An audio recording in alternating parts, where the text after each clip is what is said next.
into the grave. Suddenly the person wakes up and says, "Don't put me down, I'm still alive." How would you, what would be the reaction of the people there? I'm sure all of them would run for their lives, isn't it? Now imagine Jesus is doing something of that sort, and rightly so. It says here, the people were all afraid. The people were all afraid. Why?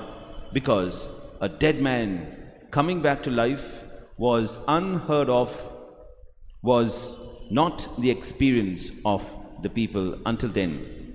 But here it is, Jesus is raising the dead man to life.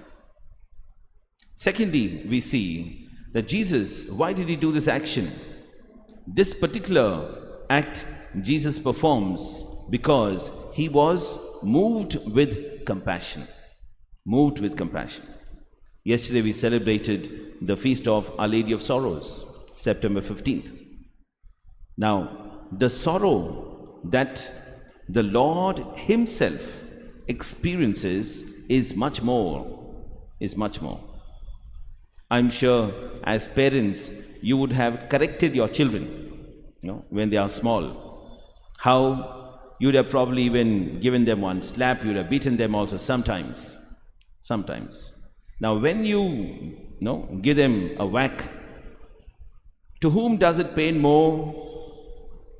To the child or to the parent who is giving the whack? I also received a few whacks from my dad.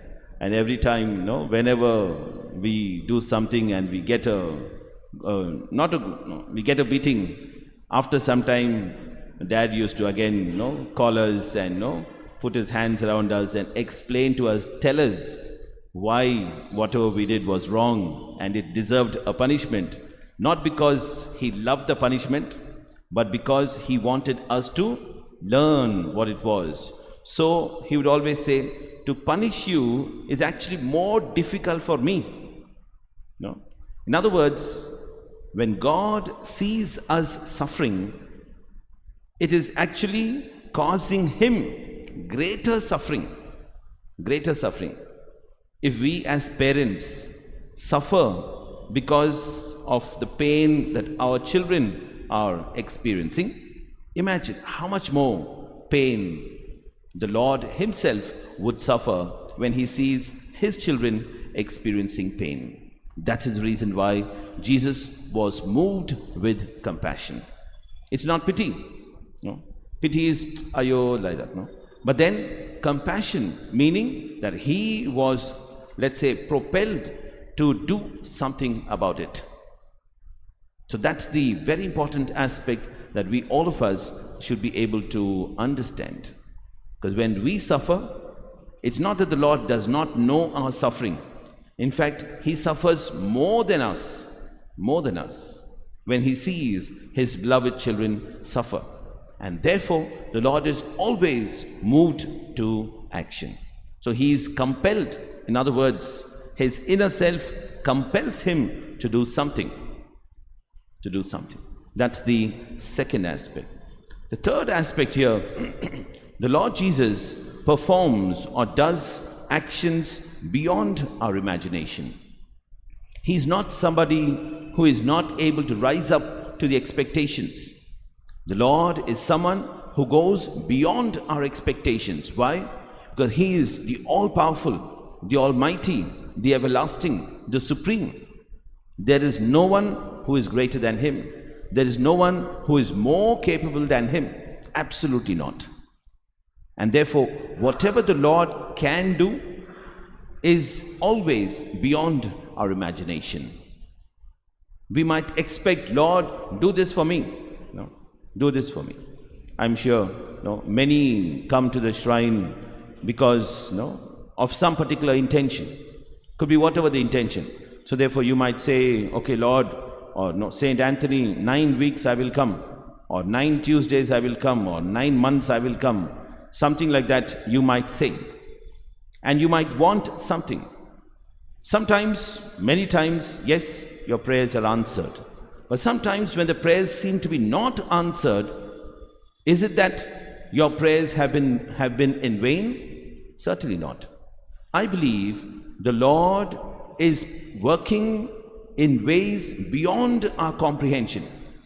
We are expecting something, but the Lord gives us much more than that.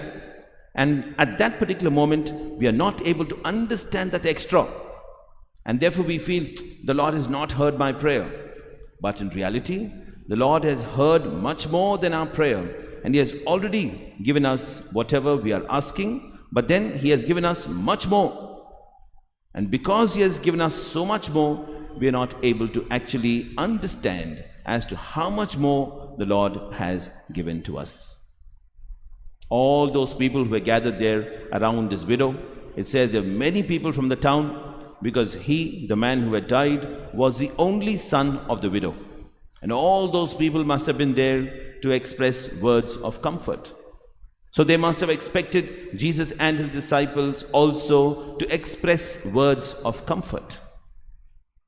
But the Lord, not only does He express words of comfort, He performs an action of raising this man from the dead, which is much beyond the imagination or the expectation or the comprehension of those people gathered there.